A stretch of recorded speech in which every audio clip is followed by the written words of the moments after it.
মদ খাওয়া কি? মদ খাওয়া কি? আমার দেশের রাষ্ট্রীয় আইনে মদ খাওয়া কি? বলেন বলেন। মদের লাইসেন্স আছে না নাই? এখন রাষ্ট্র বলল হালাল, আর কোরআন বলতেছে কি হারাম। পেঁচ লাগানো আছে না নাই? আছে না নাই? সুদ খাওয়া কি? আমার দেশে সুদের কারবার আছে না নাই? ব্যাংকে সুদ আছে না নাই? সরকারি ব্যাংকেও সুদ আছে না নাই? সরকারি ব্যাংকের সুদ আল্লাহ পাক বলছেন সুদ আমি হারাম করেছি, আর রাষ্ট্র এটাকে হালাল করে দিয়েছে। আমরা কি কোরআন মানবো না অন্য কিছু মানবো? বলেন কোরআন মানবো না অন্য কিছু মানবো? আমার বন্ধুগণ, সব আমরা মাইনাস করতে পারি, কিন্তু ঈমান কখনো আমরা মাইনাস করতে পারি না, ঠিক কি না? যার কাছে রাষ্ট্র বড় আর ধর্ম ছোট, সে তো ঈমানদার হতে পারে না। ধর্ম বড়, ঠিক কি না? ধর্ম আছে, অস্তিত্ব আছে, ধর্ম নাই তোর অস্তিত্ব নাই। বলে যে রাষ্ট্রে ধর্মের প্রয়োজন নেই। ধর্ম লাগে না কোথায়? ধর্ম সব জায়গায় দরকার আছে না নাই? যারা এই সমস্ত কথা বলে যে অমুক জায়গায় ধর্মের প্রয়োজন নেই, কুত্তা বিদায়ের মতো বিদায় করা দরকার তাদের। কষ্ট পাচ্ছেন আপনারা? দুঃখ লাগে। সম্মানিত ভাইয়েরা, সম্মানিত বন্ধুগণ,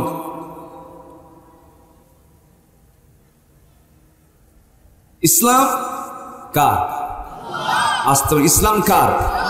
ইসলাম ছাড়া পৃথিবীতে যা আছে এগুলো কার? সবই আল্লাহ। আকাম কুকামও আল্লাহ। জোরে কর নাউজুবিল্লাহ। কষ্ট পাচ্ছেন আপনারা? এত সুন্দর ঝিনাইদার মানুষ, আমি তো মনে হচ্ছে ফজর পর্যন্ত আজকে ওয়াজ হবে। কারো কোনো অসুবিধা নাই তো? ভয় করে কি লাভ ভাই? ভয় করে কয়দিন? ভয় করে জয় করা যায় না, ঠিক কি না? ভয় নাই। ভয় যদি কেউ করে ভাবতে হবে ওর মুশরিক। ভয় ইমানদার আনতে পারে না। ভয়কে জয় করে বাতিল শক্তির মোকাবেলা করতে হবে মুসলমান। এই দিলে কার ভয়? অন্য কোনো ভয় ঢুকালে তাহলে শিরক হলো না? এই দিলে কার ভয়? ওয়াম্মা মান খাফা মাকামা রাব্বিহি। এই দিলে কার ভয় থাকতে হবে? আল্লাহর ভয় থাকতে হবে। এক আনা না 16 আনা? আসতে বলবেন না। এক আনা না 16 আনা? 16 আনা। আল্লাহর ভয়তে ইস্তেকামাত করতে হবে, সকল হারামকে বর্জন করতে হবে। আমরা কিন্তু সফলতার পেছনেই দৌড়াই, লসের কাছে আমরা কেউ যাই না, লাভের কাছে চলে যাই। কোরআন এবং কোরআনকে সামনে রেখে যদি আমি কথা বলতে যাই, 19টি কাজ করলে পরে আমরা সফল হব। কয়টা কাজ করলে? 19টা কাজ করলে পরে একটাও কিন্তু বলি নাই। একটা একটা করে আজকে শোনাবো। জোরে বলি ইনশাআল্লাহ। আরো জোরে বলি ইনশাআল্লাহ। দেখি তো কে ওঠে। কাউকে উঠতে দেওয়া হবে না আজকে।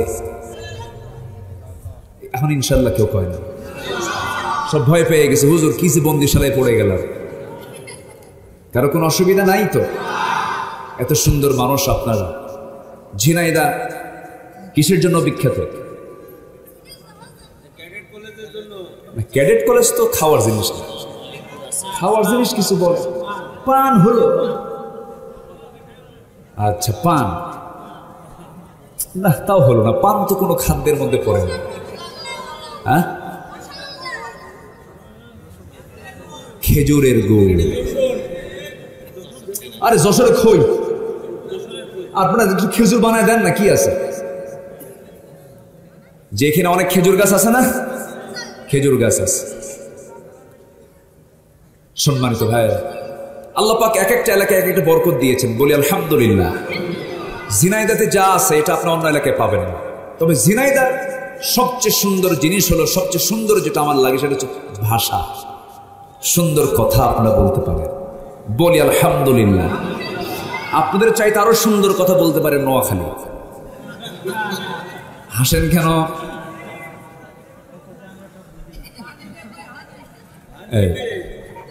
চট্টগ্রাম তারও জটিলতা, সিলেট তো কোনো কথাই নেই, এত জটিল ভাষা মালাকুল মওতের বুঝতে কষ্ট হয়।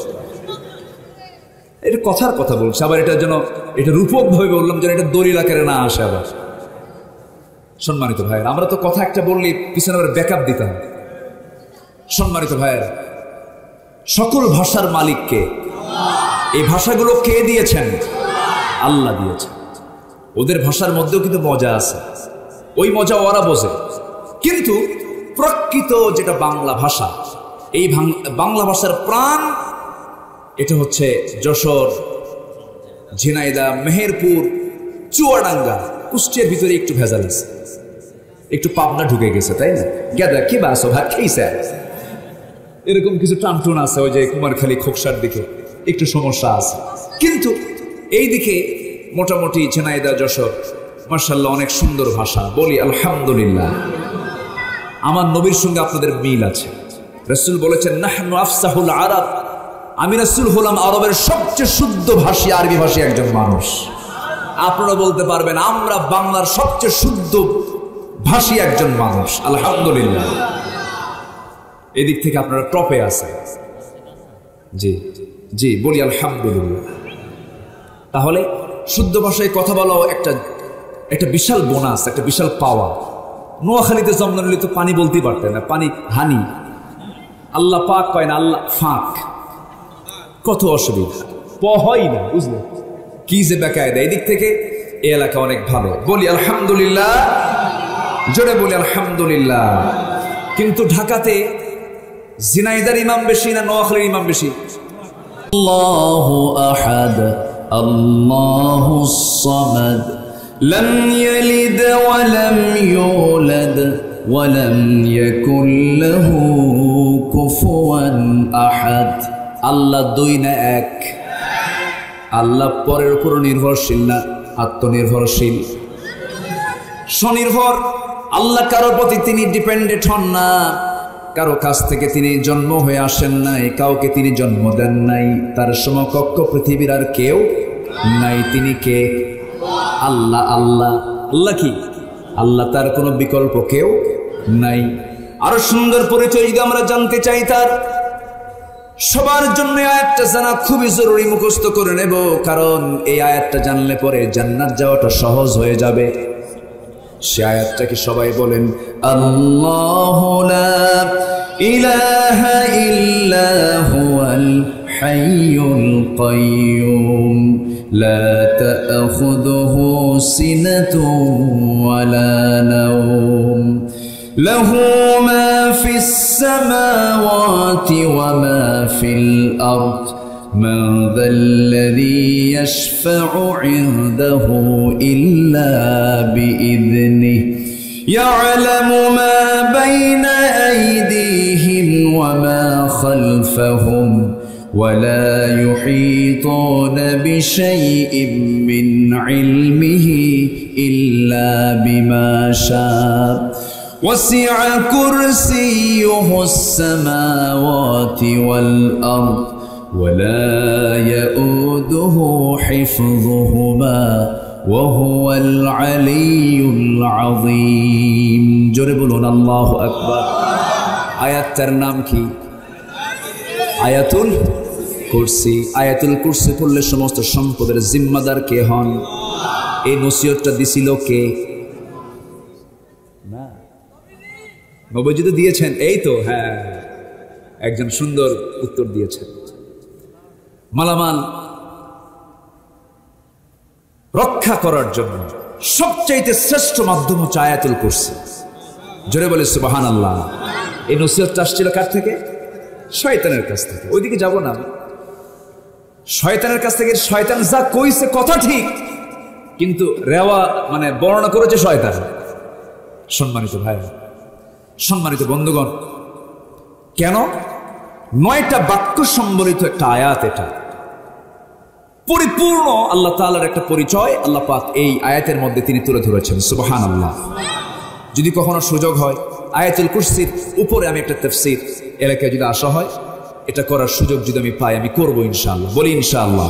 মনে করে দিবেন সেদিন এই বিষয়ে কথা বল। 9টা বাক্য আছে। কয়টা বাক্য আছে বলেন? 9টা বাক্য মিলে একটা আয়াত শেষ করেছেন কে? আল্লাহ তাআলা। এই কিতাবে আমার নবীর পরিচয় আছে না নাই? আছে না? আছে। আমার নবীর পরিচয়টা হলো গোটা কোরআন। জোরে বলে সুবহানাল্লাহ। গোটা কোরআনে আমার নবীর পরিচয় আছে না নাই? আচ্ছা। তবে হ্যাঁ, আমার নবীকে লক্ষ্য করে সরাসরি 3টা সূরা নাজিল করেছেন আল্লাহ রাব্বুল আলামিন। এর মধ্যে সবচেয়ে ছোট্ট সূরা ইন্না আ'তাইনাকাল কাউসার ফাসাল্লি লিরাব্বিকা ওয়ানহার ইন্না শানিআকা হুয়াল আবতার। আরেকটা সূরা আলাম নাশরাহ লাকা সাদরাকা ওয়া ওয়াদা'না আনকা বিযরাক الذي أنقض ظهرك ورفعنا لك ذكرك। জোরে বলি আল্লাহু আকবার। আরেকটা সূরা যারা পারেন ঠোঁট মিলিয়ে বলুন, সওয়াব পেয়ে যাবেন। আয়াত যত বেশি তেলাওয়াত হবে বরকত তত কমবে না বাড়বে। ওয়াদ-দুহা ওয়াল-লাইলি ইযা সাজা মা ওয়াদ্দা'আকা রাব্বুকা ওয়া মা ক্বালা وَلَلْآخِرَةُ خَيْرٌ لَكَ مِنَ الْأُولَى وَلَسَوْفَ يُعْطِيكَ رَبُّكَ فَتَرْضَى أَلَمْ يَجِدْكَ يَتِيمًا فَآوَى। জোরে বলুন আল্লাহু আকবার। আমার নবীর শানে সরাসরি পূর্ণাঙ্গ 3টা সূরা নাযিল হয়েছে। মুজাম্মিল দেওয়া হয়েছে, মুদ্দাসসির দেওয়া হয়েছে। সেই নবীর জন্ম কোন মাসে? আসতে বলবেন না, কোন মাসে? আমার নবীর জন্ম যখন হলো, বাপ কি জীবিত ছিলেন নাকি? বাপ জীবিত ছিলেন? ছিলেন না। কিন্তু সন্তান জন্ম নিলে সবচেয়ে বেশি খুশি হয় কে? বলেন? বাবা। সবচেয়ে বেশি খুশি হন বাবা। সেই বাবাটা নাই। স্বামী চলে গেছেন, মা মেনা সন্তান ভূমিষ্ঠ হওয়ার পরপরই তার মনটা খারাপ। চাঁদের চেয়েও সুন্দর আমার রাসূল, এত ফুটফুটে চেহারার আমার নবীজি রবিউল আউয়াল মাসে জন্মগ্রহণ করলেন। আমার নবীজি জন্ম যখন নিলেন, জন্ম নেওয়ার সঙ্গে সঙ্গে গোটা পরিবারে আনন্দ। কিন্তু আম্মা জান মা আমেনা তার মুখটা মরা হয়ে আছে, কারণ আমার স্বামীকে আমি খুশির সংবাদটা দিতে পারলাম না। স্বামী আমার দুনিয়া থেকে বিদায় নিয়েছেন। বিধবা নারী আম্মা জান মা আমেনা মনমরা হয়ে আছেন। একদিন আবু তালেব আমার নবীর নবুয়ত প্রাপ্তির পর একদিন বলতেছে, ভাতিজা মুহাম্মদ, আমি তোমাকে আজকে একটা জটিল প্রশ্ন করব। কি প্রশ্ন? সেই প্রশ্ন হলো, তোমার যখন জন্ম হয়, জন্মের সময় আমি তোমার দ্বারা কিছু আশ্চর্যজনক ঘটনা আমি দেখতে পেয়েছি। চাচা আপনি বলেন কি প্রশ্ন? কি দেখতে পেয়েছেন আপনি বলুন। আমি তো নবুয়ত পেয়েছি, আল্লাহ পাক আমাকে পয়গম্বর করেছেন। আবু তালেব মুসলিম না কাফের? ভালো করে বলেন আপনারা। আমার নবীর কি? আমার নবী যতদিন আবু তালেব জীবিত ছিলেন পৃথক ছিলেন না, একসঙ্গে ছিলেন? একসঙ্গে ছিলেন। আবু তালেব কাফের, আপন চাচা। রাসূল একসঙ্গে তার সঙ্গে সময় কাটিয়েছে, রাসূলকে পাহারা দিয়েছেন। আবার আবু তালেব একজন কাফের। আমার দেশে 1000 বছরের ঐতিহ্য হলো হিন্দু মুসলিম আমরা পাশাপাশি অবস্থান করি। বলি আলহামদুলিল্লাহ, বলি আলহামদুলিল্লাহ। সকল কিছুর ঊর্ধ্বে হলো তারা মানুষ, ঠিক কিনা? যারা মন্দিরে, যারা মসজিদে হামলা করে তারা প্রকৃত মুসলিম হতে পারে না, তারা প্রকৃত কোনো হিন্দু হতে পারে না। তাদের কোনো ধর্ম নেই, জাত নেই। তারা হচ্ছে দুর্বৃত্ত, অমানবিক। তারা হচ্ছে সমাজের সবচেয়ে বড় দুশ্মন, ঠিক কিনা? 1000 বছরের ঐতিহ্য হলো সাম্প্রদায়িক সম্প্রীতি। আমার দেশে ছিল, আছে। নষ্ট করার যারা পায় তারা করছে। দৃষ্টান্তমূলক শাস্তি তাদের হওয়া দরকার। আমার দেশে মসজিদ আছে না নাই? মন্দির আছে না নাই? কারো মন্দিরে কোনো মূর্তি ভাঙলে ইসলাম তার বিচার করতে বলেছে। হযরত ওমর ফারুকের শাসনামল তার সবচেয়ে বড় প্রমাণ। তার শাসনামলে কোন এক পত্তলিকদের মূর্তির নাক ভেঙেছিল। সেই পত্তলিকদের পক্ষ থেকে বিচার প্রার্থী হয়ে একজন এসে বললেন, আপনার রাষ্ট্রে আমরা জিজিয়া কর দিয়ে থাকার পরও আমাদের দেবতার কোনো নিরাপত্তা নাই, নাক ভেঙে ফেলে দিয়েছে। আমিরুল মুমিনিন বললেন, ঠিক আছে, এটার আসামি আমি খুঁজে বের করব। গোটা দেশে এটার অপরাধীকে খোঁজার জন্য তন্ন তন্ন করে খোঁজা হলো, পাওয়া গেল। সবশেষ বিচারের রায় হলো, পাওয়া যেহেতু গেল না, ওমরে ফারুক বললেন, ও পত্তলিকরা, যেহেতু আমি মূল আসামি খুঁজে পাচ্ছি না, ওই নাকটা ভেঙে ফেলার অপরাধে আমি যেহেতু এই জনপদের নাগরিক, আমি হলাম আমির, আমি হলাম নেতা, আমি হলাম লিডার, আমি হলাম প্রধান আমির, অতএব তোমরা এটার বিকল্প হিসাবে আমার নাকটা তোমরা কেটে নাও। আল্লাহু আকবার বলবেন না? এটার নাম হচ্ছে ইসলাম। এটার নাম কি? আসতে বলবেন, এটার নাম কি? ইসলাম। সম্মানিত ভাইয়েরা, আবার এর মানে এই না আমার মুখে অন্য ধর্মের প্রশংসা আসা যাবে না, ঠিক কিনা? আমার মুখে আসবে কিসের প্রশংসা? ইসলামের। বলেন কিসের? আরো জোরে বলেন কিসের বলেন? কারণ আল্লাহ তাআলা আবার এই জায়গায় বলে দিয়েছেন, সাফ কথা শোনো, অরিজিন ধর্ম একমাত্র ধর্ম, কিন্তু অন্য কিছু নয়। আল্লাহ রাব্বুল আলামিন বলেছেন, ইন্নাদ-দীনা ইনদাল্লাহিল ইসলাম। জোরে বলুন আল্লাহু আকবার। আল্লাহর কাছে মনোনীত, আল্লাহর কাছে নির্ধারিত একটাই দিন, একটাই ধর্ম, তার নাম কি বলেন? আসতে বলবেন না, তার নাম কি? কিন্তু আমার দেশে পূজা মণ্ডপে মুসলিম বেশি যায় না হিন্দু ভাইরা বেশি যায়? আলহামদুলিল্লাহ। তাহলে এই লক্ষণ কি ভালো? আমাদের মসজিদগুলোতে মুসলিম যায় না হিন্দুরা যায়? একটা হিন্দু ভাইকে খুঁজে পাওয়া যায় নাকি? যায়, খুঁজে পাওয়া যায়। ঈদগাহ মাঠে খুঁজে পাওয়া যায় নাকি? ঈদগাহ মাঠে পাওয়া গেল না, মসজিদে পাওয়া গেল না, জানাজার প্রান্তরেও তাদেরকে পাওয়া গেল না। আর আপনি কেমন মুসলমান, তাদের ধর্মীয় উৎসবে আপনি চলে গেলেন, নারিকেলের নাড়ু খাইলেন বিসমিল্লাহ কয়া। এটা কেমন কথা? এখানে একটু আপত্তি আছে। আপত্তি আছে না নাই? এগুলো করা যাবে না। আমার ভাইয়ের একটু আবার মূল আলোচনার দিকে চলে আসি। আমরা ব্যবসায় লস করতে চাই না লাভ করতে চাই? কয়টা কাজ করব আমরা? এর মধ্যে এক নম্বর হলো আমরা কোরআন তেলাওয়াত করব। অনিয়মিত না নিয়মিত? নিয়মিত কোরআন তেলাওয়াত করব। আবু তালেবের কথা বলছিলাম। আবু তালেব যদিও কাফের, আমার নবীজি তার সঙ্গে মিলেমিশে চলেছেন। আমার নবীজি ইহুদির সঙ্গেও মিলেমিশে চলেছেন, খ্রিস্টানদের সঙ্গেও মিলেমিশে চলেছেন, তাদের সঙ্গে সন্ধি চুক্তি করেছেন, তাদের সঙ্গে অনেক চুক্তি তিনি সম্পাদন করেছেন। মদিনা রাষ্ট্র গঠন করেছিলেন, ইহুদিদের সাথে খ্রিস্টানদের সাথে সমঝোতা করেছিলেন। মানে এর মানে আবার এই নয় যে ইসলামকে তিনি বিক্রি করেছেন, ইসলামকে কখনো তিনি নিচে রাখতে দেন নাই, ঠিক কিনা? ইসলামকে কখনো তিনি মাইনাস করেন নাই। আবু তালিব একজন কাফের হয়ে একদিন বলতেছে, মুহাম্মদ শোনো, যেদিন তোমার জন্ম হলো সেই জন্মের একদিন কি দুদিন পর আমি চাঁদের রাত্রিতে আমি তোমার ঘরের মধ্যে ঢুকলাম। তোমার মা তোমাকে ঘর থেকে ঘরের মধ্যে না রেখে তোমাকে চাঁদনি আকাশের নিচে শুয়ে রেখেছে। তুমি একা শুয়ে আছো, কেউ নাই তোমার ডানে বামে, নবজাতক তুমি। আমি আবু তালিব তোমাকে দেখতে এসে তোমাকে একাকী পেয়ে গেলাম। তুমি দেখি চাঁদের দিকে চেয়ে আসো, তুমি যখন ডান দিকে তাকাও চাঁদটা ডান দিকে লাফ মারে। একটু আস্তে কান সুবহানাল্লাহ। তুমি যখন বাম দিকে তাকাও চাঁদটা বাম দিকে লাফ মারে, নড়ে যায়। ডানে তাকাচ্ছ চাঁদ ডানে চলে আসি, আবার বামে তাকাচ্ছ চাঁদটা বামে চলে যাচ্ছে। আবার হাতটা দিয়ে যখন নিচের দিকে টান মারো তখন চাঁদটা নিচের দিকে আসতে থাকে। মুহাম্মদ, আমি কি ভুল দেখেছিলাম না সঠিক দেখেছিলাম? মুহাম্মদ বলো তো।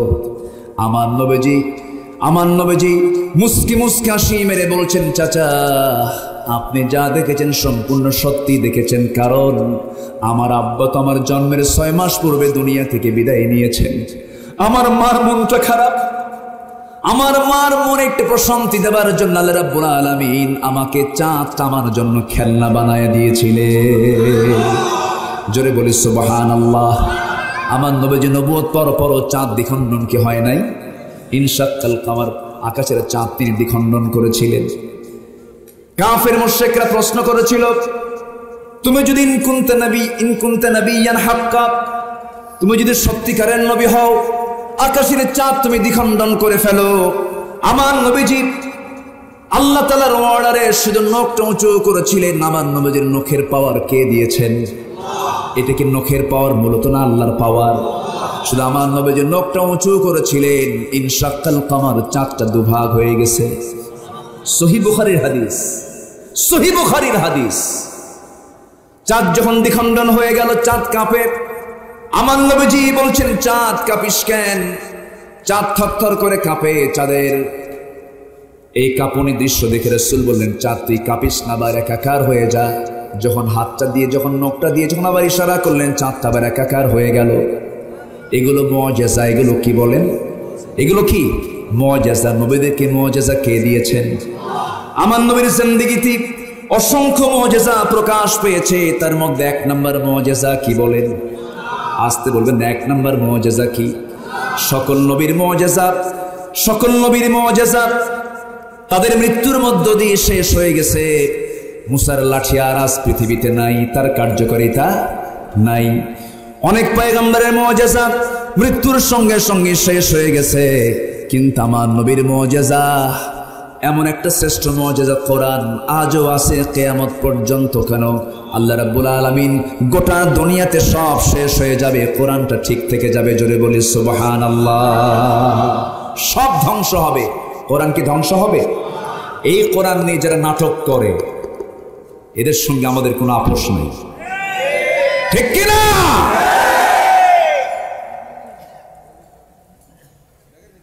সম্মানিত ভাইয়েরা, কি কোনো অসুবিধা? ও আচ্ছা, আলোচনা চালাবো তো, কোনো অসুবিধা নাই তো? বলি আলহামদুলিল্লাহ। কোরআন নিয়ে যদি কোনো কেউ অসম্মানজনক, অবমাননাকর কোন সিচুয়েশন যদি কেউ তৈরি করার অপপ্রয়াস চালায়, এক্ষেত্রে ঈমানের দাবি হলো চূড়ান্ত শক্তি করে তার মোকাবেলা করা।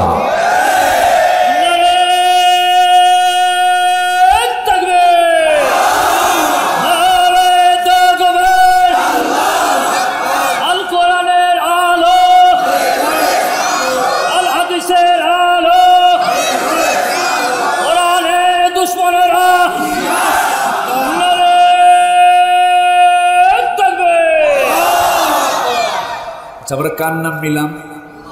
আরো জোরে। এই স্লোগান অনেকের সহ্য হয় না, আছে না? আছে না? এরকম আছে না? বলেন। আচ্ছা, সহ্য হয় না কার জানেন? যার নামাজ নেই। নামাজে এই স্লোগান আছে না নাই? আল্লাহু আকবার আছে না নাই? রুকুতে কি? সেজদায় কি? সেজদা থেকে উঠতে কি? আচ্ছা, বাচ্চা যখন জন্ম নেয় তখন কি? হ্যাঁ, আচ্ছা, যখন মরে জানাজা তখনও কয় তাকবীর? তখনও কি বলেন? তাহলে জন্মে, মৃত্যুতে, নামাজে, সকল কাজে আল্লাহু আকবার। কোন প্রাণী জব করতে? আরো জোরে।